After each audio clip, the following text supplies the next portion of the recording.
हंडिया की आंच अब तेज हो गई है। अरे मगर इस उबलती देगची से हमें कोई फायदा मिलेगा भी या नहीं? करीम ही असल मसला है, वो फातिमा गुल को राजी नहीं होने देगा। इतनी मायूसी अच्छी नहीं है। सही किया है वार हमने फातिमा गुल पर। उसका इकलौता और प्यारा भाई, दिमागी तौर पर कमजोर, जिसकी वो हिफाजत करना चाहती है, बल्कि आदमी भी नहीं बच्चा ही तो है। वो जरूर बचाएगी। इस पेशकश को सुनने के बाद उसका अंदाज बदल गया था। मुकद्दस अपने तौर पर दबाव डाल रही है। आपको लगता है वो कबूल कर लेगी? हाँ कर लेगी, इसके सिवा कोई चारा नहीं। काश मैं तुम्हारी तरह इतना पुरयकीन होता। देखते जाइए, ऐसा ही होगा। अदवान रहीमी के खिलाफ रिपोर्ट नहीं करेगा और फातिमा गुल केस वापस ले लेगी। कल 2 बजे तक वो लड़की वहां मौजूद होगी। वो पीछे हट जाएगी और हम लोग सुकून का सांस लेंगे। लिख ले मेरी बात। ये काफी तंदुरुस्त है, इसलिए जल्दी ठीक हो गया। अच्छा है। अगर कोई पेचीदगी ना हुई तो चंद दिनों में ये घर जा सकता है। ठीक है, अब मैं चलती हूँ। अच्छा, खुदा हाफिज। अस्सलाम वालेकुम। मरहबा। खुदा का शुक्र है वो कमरे में आ गया है। घर जाने से पहले मैं इसके डॉक्टर से मिलना चाहती थी। मैं खुश हूँ कि ये बेहतर है। खुदा का शुक्र है। सुनो, तुम इससे मिलने जा रही थी ना? जाइए।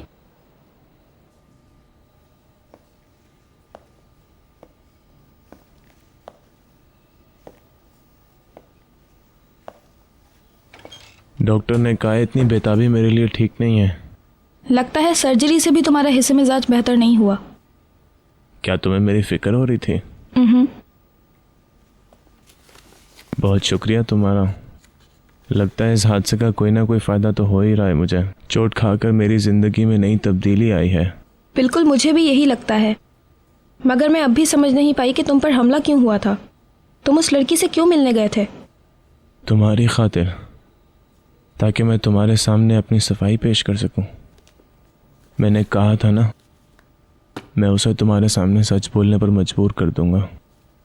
मैं चाहता था कि वो खुद आकर तुम्हें सब कुछ बताए। मगर तुमने तो पुलिस को कुछ और ही बताया था। तो मैं और क्या कहता? हाँ, सब उसी पर भरोसा करते हैं। तुम समेत हर कोई उसी की तरफदारी करता है। तो मैं क्या कहता? क्या ये कहता कि मैं जिस लड़की से प्यार करता हूँ उसे सच सुनवाने के लिए फातिमा गुल के पास गया था? अपने ऊपर लगे हुए इल्जामात को रद्द करने के लिए ऐसा किया क्योंकि तुमने कोई रास्ता नहीं छोड़ा। अच्छा, तुम अब अपने आप को थकाओ मत। मैंने तो उसे हाथ भी नहीं लगाया था ताकि वो कहीं किसी और चीज़ का इल्ज़ाम न लगा दे मुझ पर। सिर्फ बात करना चाहता था उससे, मगर उसने बहुत शोर मचाया और मेरी बिल्कुल भी बात ना सुनी। और फिर पता नहीं कहाँ से उसका भाई निकल कर आ गया और कई बार मेरे सर पर बेलचा मारा। मुझे ये भी नहीं मालूम कि कितनी दफ़ा मारा। मैं ज़मीन पर गिर गया और वो फिर भी मुझे मुसलसल मारता रहा। उन्होंने उसे गिरफ्तार कर लिया है। तो तुम्हारे ख्याल में क्या उसे छोड़ दें? उसने मुझे मार ही दिया था, मगर उस पर अफसोस होता है। वो बेचारा तो अपनी बहन की खुदगर्जी का शिकार है। मैंने अखबार में उसकी तस्वीर देखी थी। बहुत ही मासूम सा आदमी लगता है। वो तो इस दुनिया में मासूम आदमियों का बादशाह बन सकता है, नहीं तो कौन अक्लमंद अपनी बहन की खातिर सब कुछ जानते हुए किसी की जान लेने की कोशिश कर सकता है? वो बेचारा तो फातिमा गुल और उसके शौहर के हाथों में खिलौना बन चुका है। मासूम जो लगता है इतना। तो फिर उन सब के बजाय उस बेचारे को सजा दिलवा के क्या मिलेगा तुम्हें? इस वाक़े की शुरुआत इसलिए हुई थी क्योंकि हम लोग उनकी मदद कर रहे थे। ज़रा नज़र डालो मुझ पे। मैं तो ज़िंदगी से हाथ धो बैठा था। अब किसी पे तरस नहीं खाऊंगा। भाड़ में जाएं सब लोग।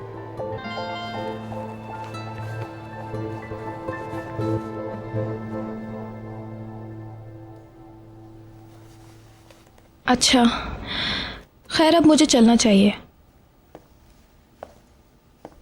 उस गधे से मिलने जा रही हो? शब खैर।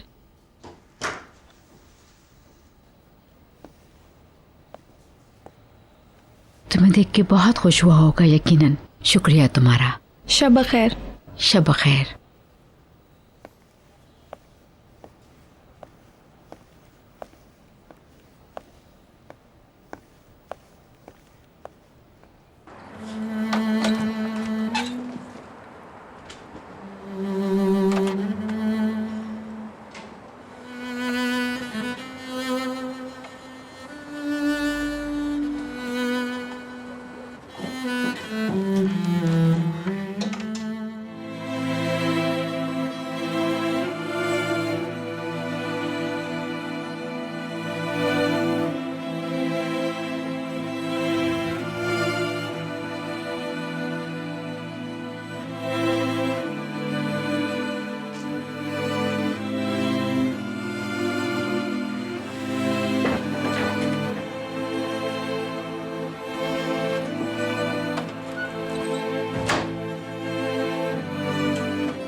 की किरण, उम्मीद की किरण, फातिमा गुल,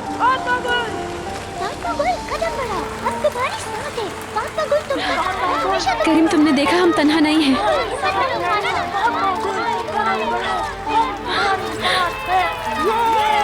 आ जाओ फातिमा गुल, सब तुम्हारे साथ हैं।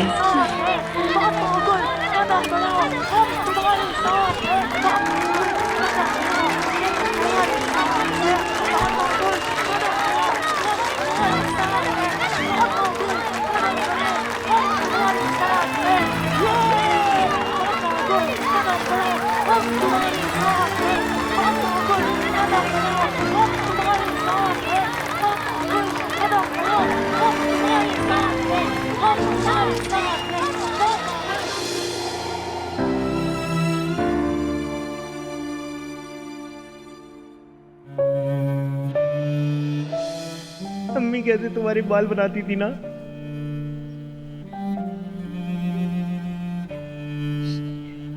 वो तुम्हें अपनी गुलाब की बेटी कहती थी।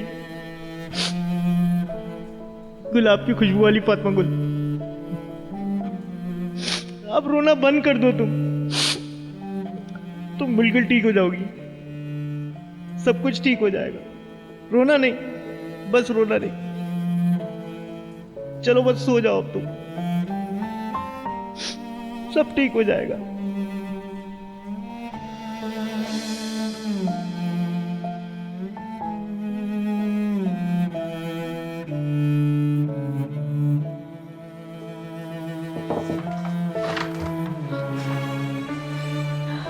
यहाँ क्या कर रही हो? हमारे साथ नहीं बैठोगी? नहीं, मैं यहीं ठीक हूँ।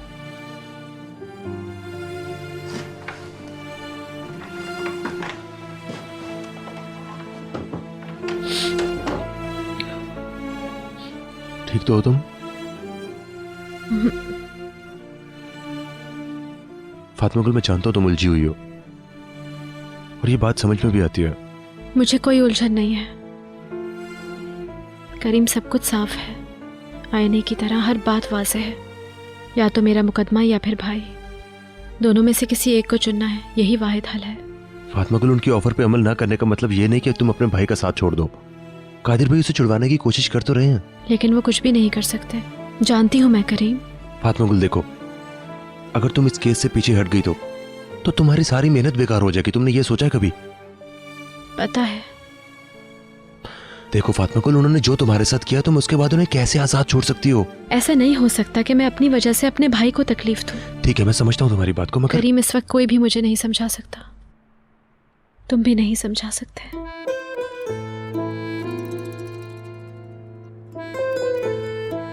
अगर आज तुम पीछे हट गई तो फिर तुम कभी ठीक नहीं हो सकोगी।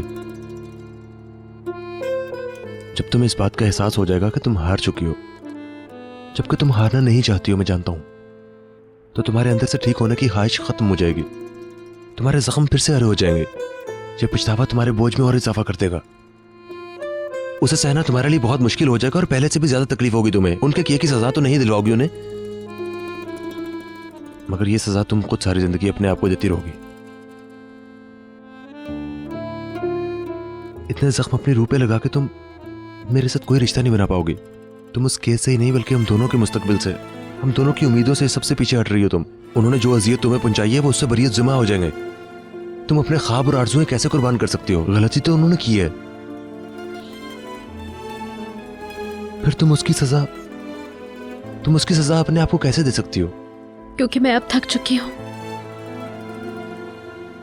अब मजीद हौसला नहीं है मुझ में। मैं उन लोगों को नहीं हरा सकती करीम, पता है मुझे। ये वो फातिमा गुल नहीं है जिसने अदालत में उनकी आंखों में आंखें डाल के देखा था। कहां गई वो? किस चीज ने बदल दिया उस फातिमा गुल को? हाँ बताओ मुझे। हाँ, फातिमा गुल, उनके ब्लैकमेल के आगे अपने हथियार मत डालो, उनके हाथ में अपनी जिंदगी की बागडोर मत थमाओ। मुझे भी राहिमी के मामले पे बहुत अफसोस है, मगर हमारी उम्मीदें जिंदा हैं। अभी तक उसे सजा नहीं हुई है और कादिर भाई उसका दिफा कर रहे हैं, और हो सकता है कि कोई उसका साथ देने वाला भी मिल जाए हमें। कोई पता नहीं कि कोई ऐनी शाहिद भी मिल जाए हमें। यह भी तो हो सकता है कि उसे सजा ना मिले। लेकिन अगर तुमने अपना केस वापस ले लिया तो तुम सारी जिंदगी अपने आप को कसूरवार समझोगी। फातिमा गुल, ऐसा मत करो प्लीज। जब तुम पुलिस के पास चले गए और तुमने अपना कसूर मान लिया तो मैंने कहा ठीक है, आखिरकार अब सब कुछ खत्म हो गया। तुमने ये सब कुछ करके मेरा हौसला बुलंद किया था। मुझे ऐसा लगा जैसे उन्हें सजा मिलेगी, मगर वो लोग अब तक आजादाना घूम रहे हैं, बल्कि उन्होंने तो हमारी आजादी छीन ली हमसे। अजियत कम होने के बजाय और बढ़ गई, बल्कि कई गुना इजाफा हो गया। और अब इसका शिकार मेरा भाई भी है। मजीद और कौन कौन होगा नहीं पता मुझे। मजीद जिंदगियां क्यों बर्बाद हों किसी की। फातिमा गुल, अब वो मुझे तकलीफ नहीं पहुंचा सकते, लेकिन मेरी वजह से दूसरों को दुख मिले ये मैं बर्दाश्त नहीं करूंगी। अब तुम कुछ मत कहना, ये मेरा आखिरी फैसला है और मैं अपने फैसले पर बिल्कुल अटल हूं।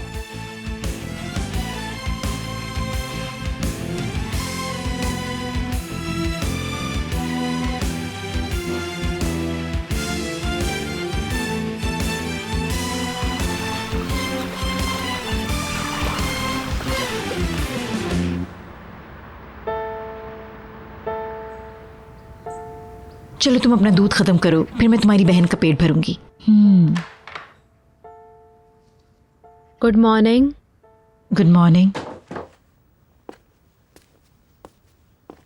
पप्पू को गुड मॉर्निंग नहीं कहोगे? ये तो अच्छी बात नहीं। कोई बात नहीं, जबरदस्ती मत करो।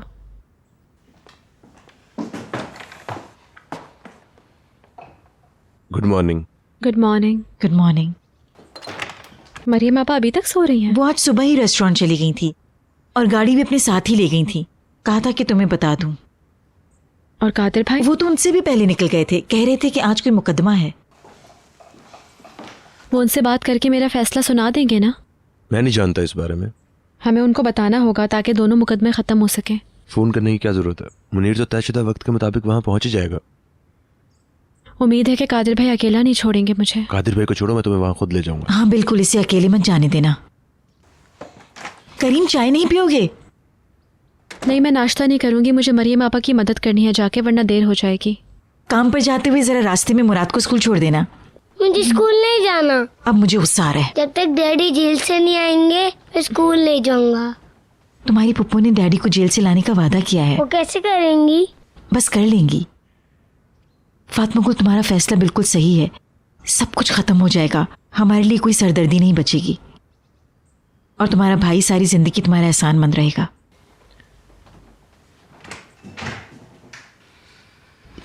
चलो नाश्ता करो। मम्मी मुझे स्कूल नहीं जाना है। अच्छा नहीं जाना, अब नाश्ता तो खत्म करो।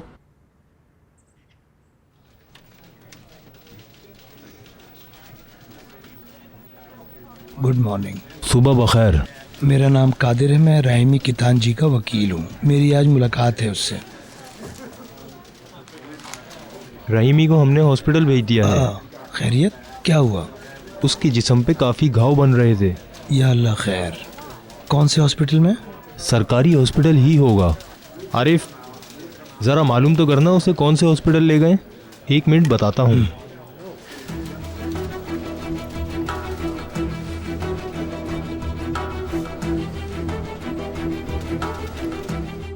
कल उसकी भाभी ने मामू को फोन किया था, कह रही थी कि फातिमा गुल को मना लेगी। अभी तक कामयाब तो नहीं हुई।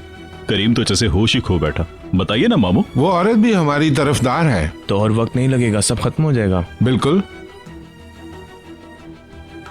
अदवान, तुम एक बार सोचो तो सही यार, तुम्हारे सर पर इतनी बड़ी चोट लगी और हमें एक साथ सारी मुसीबतों से आजाद। और आज फातिमा गुल नहीं पहुंची तो? आएगी, वो जरूर आएगी और हमें परेशान नहीं कर पाएगी। हम सब लोग सुकून का सांस ले सकेंगे। तुम जल्दी से ठीक हो जाओ, फिर खुलकर जश्न मनाएंगे। उनके वकीलों ने अब तक कुछ नहीं कहा। ये सब कुछ फातिमा गुल के हाथ में है। इंशाअल्लाह, उम्मीद है ऐसे ही होगा।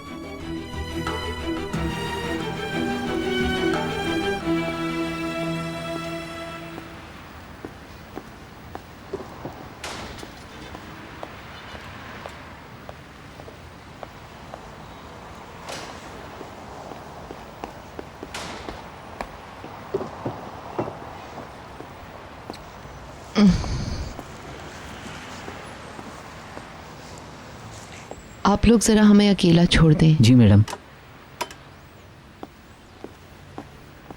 कुछ भी हो जाए तुम इसके बारे में किसी को कुछ नहीं बताओगी। ठीक है।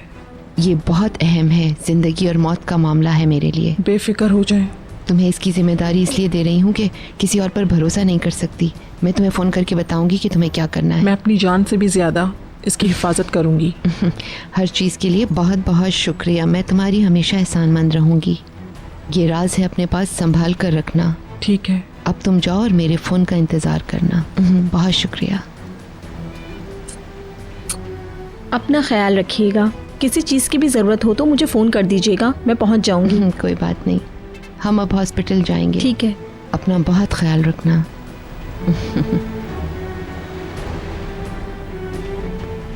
चलो अब हम हॉस्पिटल जाएंगे।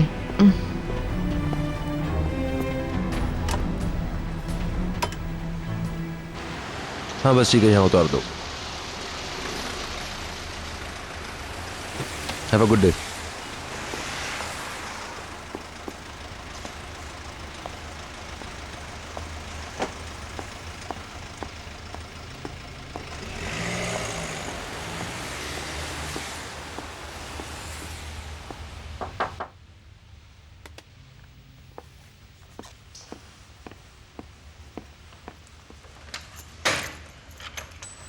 Good morning. सुबह बखैर, खुशामदीद। शुक्रिया। कैसे हो तुम? बिल्कुल ठीक। सफाई ख़त्म हो गई थी तो मैं पढ़ रहा था। मरियम आपा कहाँ हैं? वो नहीं आई। कहाँ चली गई? मुझे क्या पता। अजीब बात है, घर पे तो रेस्टोरेंट का बताया था। हो सकता है बाजार गई हो सब्जियां और फल खरीदने। हो सकता है, क्योंकि हमारे पास कुछ भी नहीं बचा है। चलो देखते हैं जो कुछ है उससे क्या बना सकते हैं। आप कुछ बना ही लें। कस्टमर्स मुसलसल फ़ोन कर रहे हैं और मुझे सबको मना करना पड़ रहा है। ये अच्छी बात नहीं है ना। हर रोज़ फ़ोन करने वालों की तादाद कम होती जा रही है, ऑर्डर्स भी कम होते जा रहे हैं। आजकल हम लोग काम पे बिल्कुल ध्यान नहीं दे रहे। आज के बाद से सही काम करना है।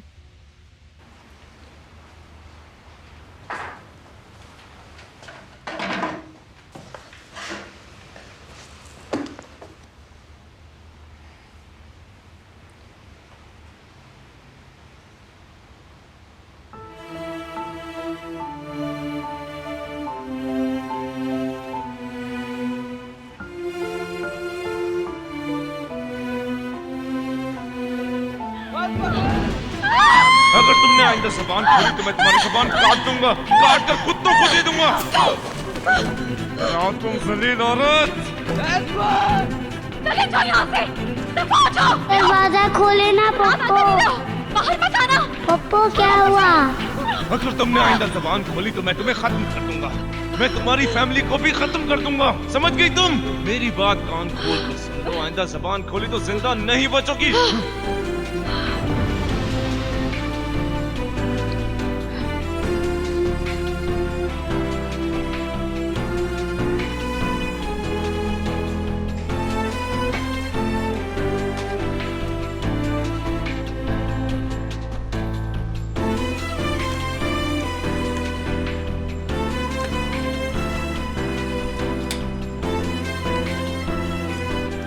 और जब भी अकेलापन महसूस करो ना तो ये सोचना कि हम तुम्हारे साथ हैं हमेशा और तुम्हारे लिए दुआ गो भी हैं। ठीक है ठीक है, तुम मेरी फिक्र मत करो, बस अपना ख्याल रखो, मेरी फिक्र मत करो तुम।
रायमी,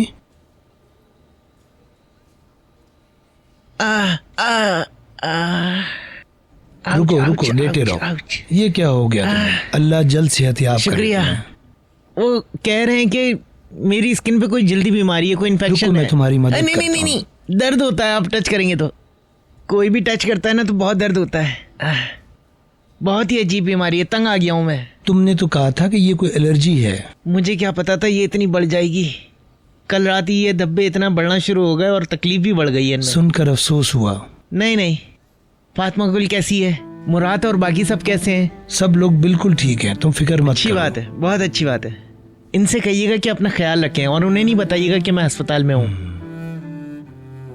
उन्हें मालूम तो नहीं है? नहीं, कोई भी नहीं जानता है। हाँ, तो आपको कैसे पता चला? आप कैसे आ गए मुझसे इस तरह मिलने? मैं थाने गया था तुमसे मिलने, तो उन्होंने बताया कि तुम यहाँ हो। हाँ, आपको उससे बात करनी थी ना? किस बारे में बात करनी थी? रहमी, हाँ, फातिमा गुल ने फैसला किया है कि वो अपना केस वापस ले लेगी।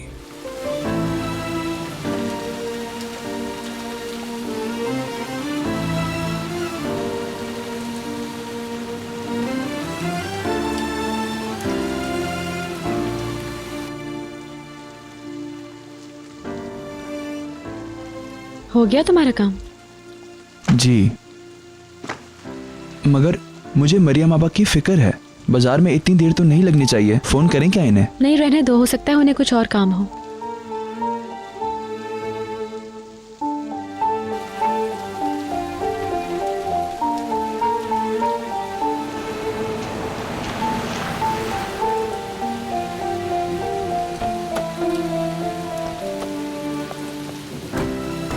आइए, पहुंच गए हम।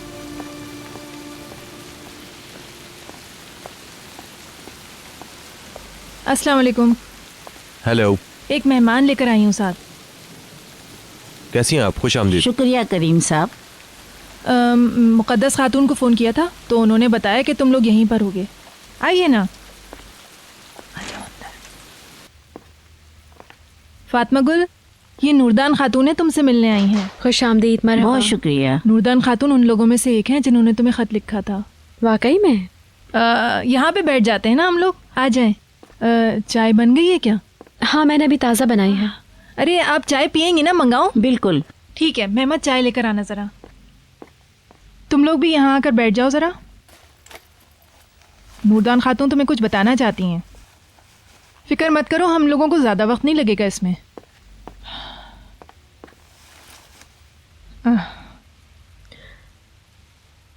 कल रात मैंने नूरदान खातून का ख़त एक दफ़ा फिर पढ़ा था।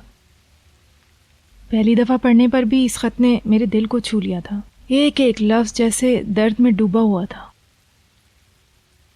आज सुबह मैं इनके ख़त में दिए हुए पते पर जा पहुंची और इन्होंने मुझे मायूस नहीं किया। मुझे यहाँ आकर बहुत खुशी हुई। फातिमा गुल, अब तुम नूरदान खातून की कहानी सुनो, ठीक है? जी कहिए। हम लोगों ने तुम्हारे बारे में अखबार में पढ़ा था। मैंने और मेरी बेटी ने तुम्हें टीवी पे भी देखा था। नूरदान खातून की एक बेटी है तुम्हारी उम्र की। अरे इतनी प्यारी बच्ची है, इतनी खूबसूरत है कि माफ़ कीजिएगा। कोई बात नहीं, ओज़गे ही मेरा सब कुछ है। वो एक ज़िंदगी से भरपूर लड़की थी। वो हमेशा मुस्कुराती रहती थी। बातें कम करती थी, हंसती ज्यादा थी, बिल्कुल सूरज की रोशनी की तरह चमकीली। पढ़ाई में भी सबसे आगे थी वो, बहुत समझदार थी। जिस कॉलेज में वो दाखिला लेना चाहती थी उस कॉलेज में उसका दाखिला भी हो चुका था। हम बहुत खुश थे, हमें बहुत नाज था अपनी होनहार बेटी पर। जिंदगी बहुत खूबसूरत थी हमारी, और फिर सब बदल गया।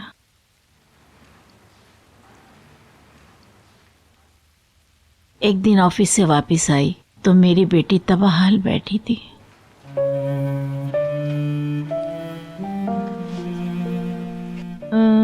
चीनी लेंगी आप चाय में? नहीं शुक्रिया।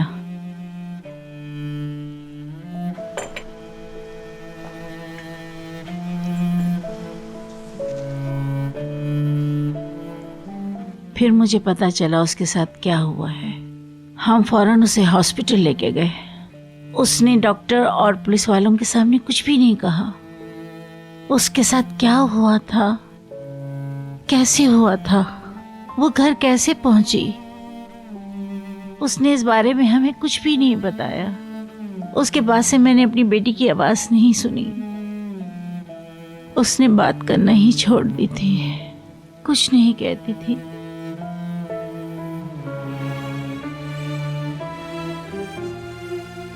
उसके बात ना करने से हमें कुछ भी पता ना चल सका कि ये सब किसने किया।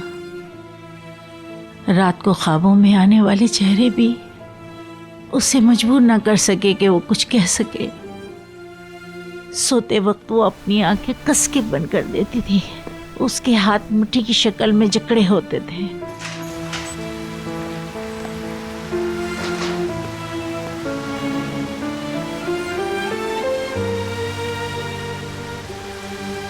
दो साल से वो यही भयानक ख्वाब देखती है। जिस रहमान ने उसके साथ ये किया था, मैं नहीं जानती वो यहीं आसपास है या भाग गया वो। उसके बाद से घर से निकलना छोड़ दिया। मेरी बेटी के लिए अपना ही घर जेल बन गया और उसका जिम्मेदार आज़ादी से घूम रहा है। मुझे डर है कि वो अपने आप को कहीं नुकसान ना पहुंचा ले। हमें हर वक्त उस पर नजर रखनी पड़ती है।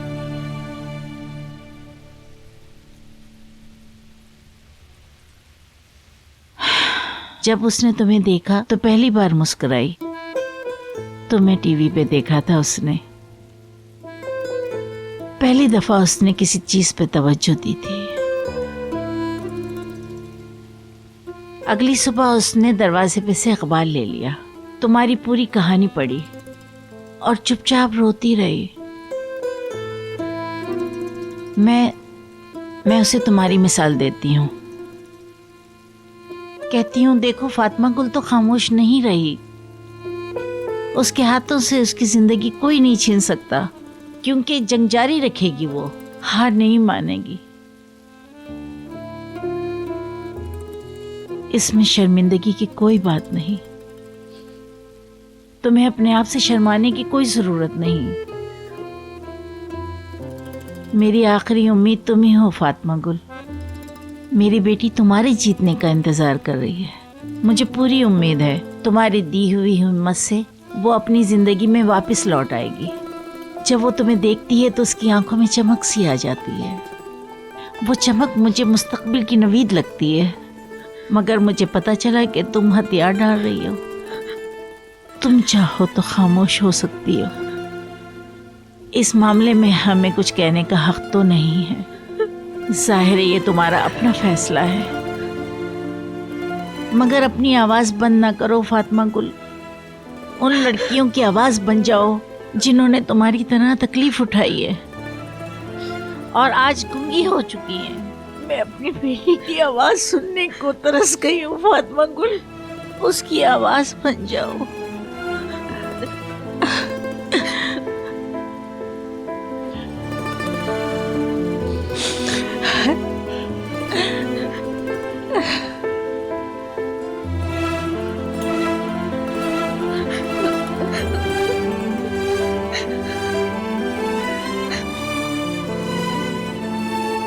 Yeah.